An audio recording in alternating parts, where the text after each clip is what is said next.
Hey, I'm Phil McCaffrey, and this is 8:30 prep on the day that the SAT canceled the June exam. So you've got lots of time to study until August or September when we will all be out of our minds and out of things to watch on Netflix. I mean, my wife and I stopped watching a movie last night.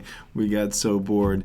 We were watching Roman Holiday on Amazon Prime. And we just stopped. All right, we have been doing systems of equations all week.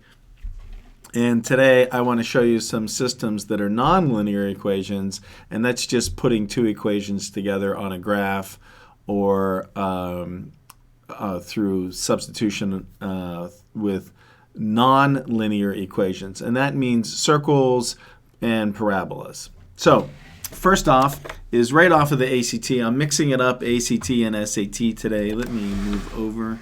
Does that look better, Teo? And this one is a systems of equations. It's actually a system of inequalities, but it's a line and a circle. And a lot of students don't know what to do. So if you don't know the equation of a circle, may I recommend my equation of a circle YouTube video.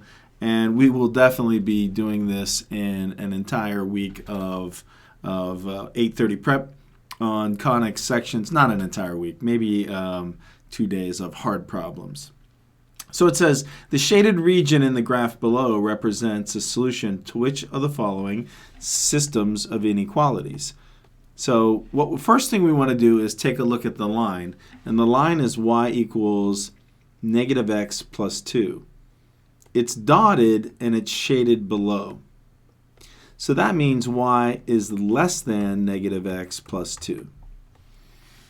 So let's take a look at the answer choices. And the first one I looked at is answer choice E, and it does not contain anything. It's just some two actually linear functions, and so there's not a circle at all. And B and C both say y is greater than negative x plus 2. So we're down to quickly A or D. And the equation of a circle is x squared plus y squared is equal to the radius squared. And when the radius is squared, what we're looking at is 9. So this radius is 3. And it's shaded on the inside. I'll use blue. It's shaded on the inside, so that's less than the radius. So the correct answer is less than 9, less than the radius squared. Interestingly enough, when they do a parabola, the shaded on the inside is greater than the parabola. If they shade a circle, it's less than the circle. Here is a problem off of a real ACT. That was a real ACT. That was a practice test. But here's a real problem, and you could tell it's a real problem because it's a really bad photocopy that I cut and paste. And it shows the graphs of these three equations, y equals negative x plus 1, y equals x minus 3, and x squared plus y squared equals 9, which is the circle. Notice it's the same circle, same radius, are shown in the standard coordinate plane below. The shaded region is the solution set of one of the following systems of inequalities. Which one is it? Well, if you'll notice, the shading is below this line, and both above and below, let's do that in red, both above and below and above this line, y equals negative x plus 1. So this is going to be y is less than x minus 3. And let's take a look for y, and it's a solid line, so it's less than or equal to. So here is y is less than or equal to x minus 3. Y is less than or equal to x minus 3. Here's the x negative x plus 1. Here is greater than, and here is greater than x plus 1. So just by knowing that an inequality is shaded below a line gets me down to 50-50. And once again, it's going to ask, is it greater than or less than the circle? So it's greater than the circle. Let's do that again, let's do that in purple. It's greater than the circle on the outside, so that would be B. It would have to be shaded in the whole area. So it's actually less than the circle Pretty interesting question. I like this question because it's so easy. It's hard to explain, it's hard to teach, but once you understand it, it is incredibly easy.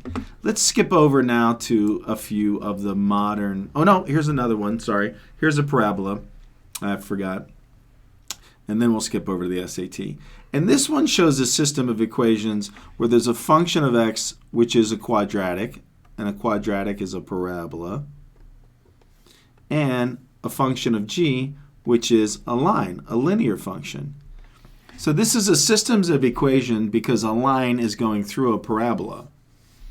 And it wants to know which of the following describes a true relationship between the two. When the line crosses the parabola, there is a solution. So in this case, the line crosses the parabola twice, so there are two solutions. And that means the function of x is equal to the function of g for exactly two values of x.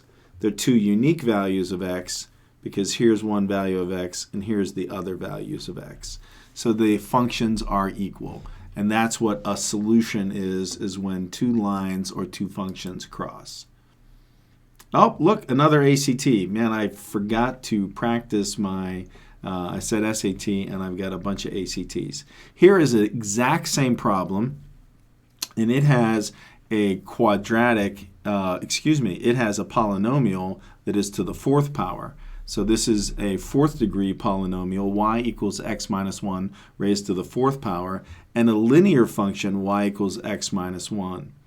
And it wants to know what are the real values of any that satisfy the inequality that the function of x minus 1 to the fourth is less than x minus 1.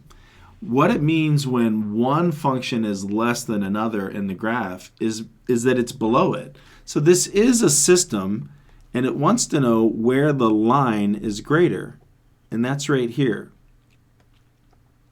Now we can solve these by setting them equal to each other, and we'll see that the two functions are both equal when x equals 0 and x equals 1. The line is greater when x equals 1, between 0 and 1, excuse me. The line is greater between 0 and 1. So between 0 and 1, the linear function is above the polynomial. For every, what's that? Isn't it 1 and 2? Whoop, you're right, it's between 1 and 2. Thanks, Teo corrected me. That 0 and 1 is over here, it's less. It's between 1 and 2. What did I say, 0 and 1? If I solve this, you would see that it is equal at x equals 1 and 2. It'd be okay if I read my own board. No, that's not right underneath it, right over it. This is that they're equal when x is equal to 1 and 2.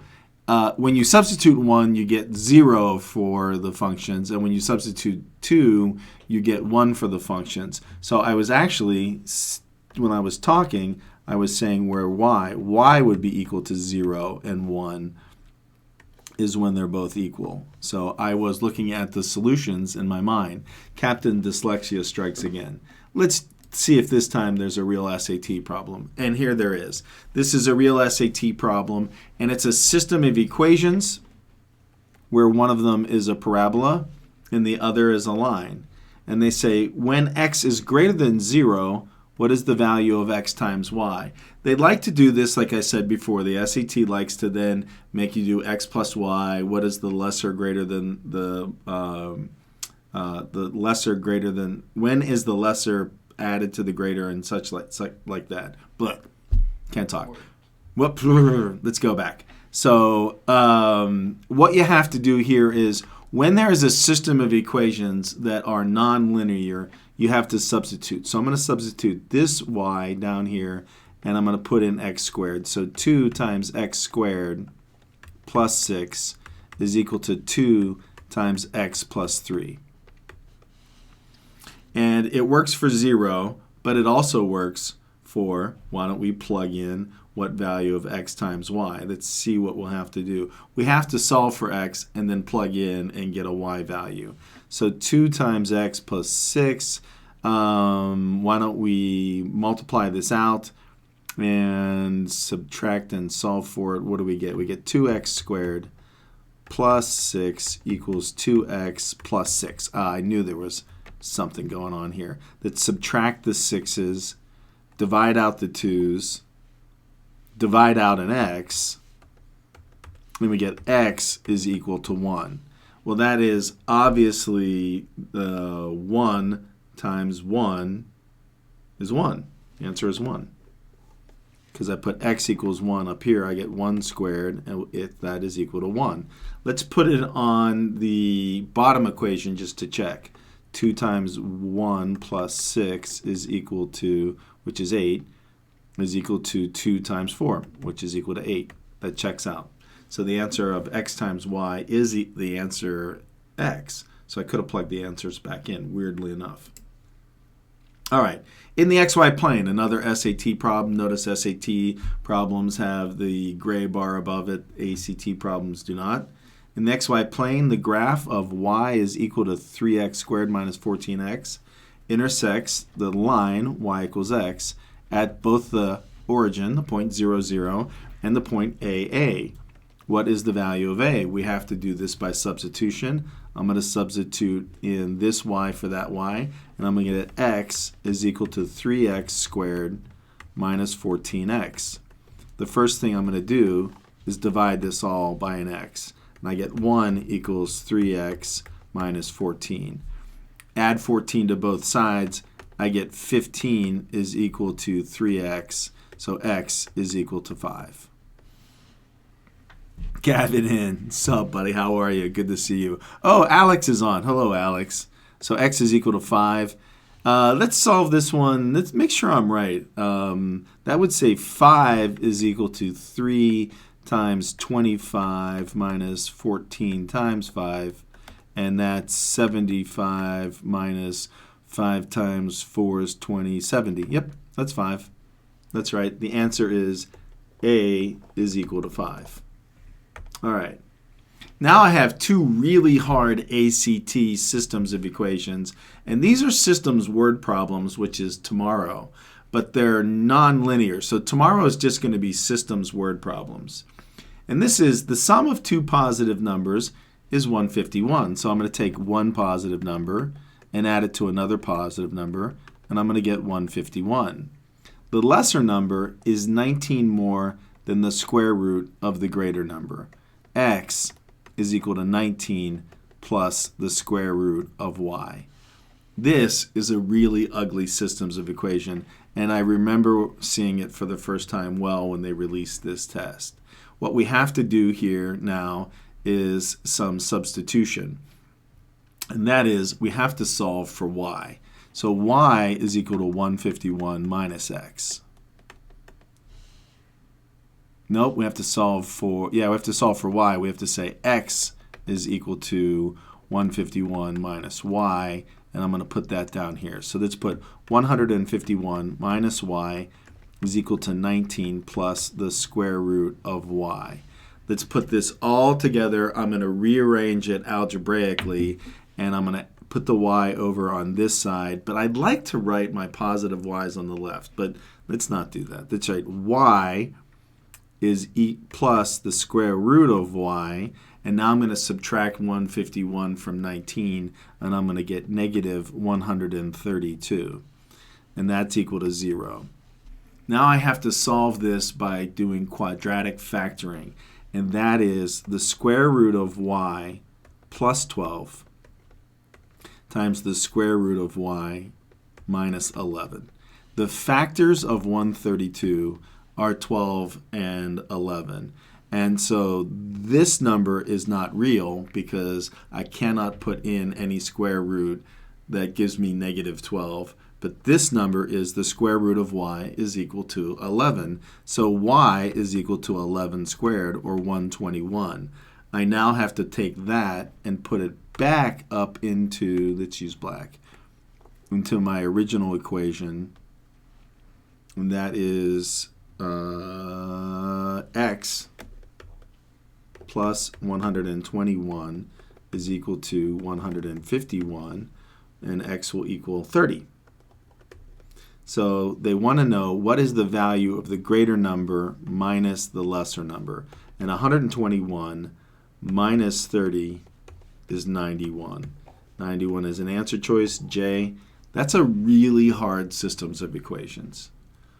Now a ridiculous system of equations, and it's a parabola, y equals x squared, and the line rx plus sy equals t. Where rs and t are integers in standard form, which of the following will there be more than one solution? That's the key to this. It stops being a system of equations and it starts being a quadratic when I substitute y in here. I do like to use blue instead of black. And we're going to get rx plus sx squared equals t. Let's write this in quadratic form, and that is sx squared plus rx minus t is equal to 0. And when does a quadratic have more than one solution? And that is using the quadratic equation, the opposite of b, plus or minus the square root of b squared minus 4ac, all divided by 2a. And what do we get there is b squared minus 4ac is the discriminant, and it's going to tell us if it is greater than 0, then there are two solutions, and 2 is more than 1. So what are the values? This is A, this is B, and this is C. So that's substituted. I get r squared minus 4 times s times negative t. And that simplifies into r squared plus 4 st is greater than 0. That's answer choice F. This problem took me more than one day. I will have to tell you. I read it, I looked at the answer choices, then I stopped doing it and had to come back. So there's no way I would have been able to finish this in the 60 minutes if I was a 17-year-old me. And even though I'm soon to be a 56-year-old me, it still took me 2 days. But this is systems of non-linear equations on the ACT and the SAT. And tomorrow will be systems word problems when they have two things like apples and pears, and you're going to buy apples and pears and you have to buy a dollar amount. We're going to do dimes and nickels. We're going to look for some really hard problems. So tomorrow morning over coffee, I'll look for some really hard word problems. I'm Phil McCaffrey. Thanks for watching 8:30 Prep. Meme of the week, what do you got? Well, send us your meme. Oh, the meme. The meme is for next week. And even though my world is crumbling apart with the SAT canceled in June and no students coming in to see me, we're still going to do grammar next week via Zoom with David. We have to figure that out yet. So those of you watching, look forward to seeing David Cerniglia and a week's worth of grammar next week. So next week's Grammar Week. I'll see you then.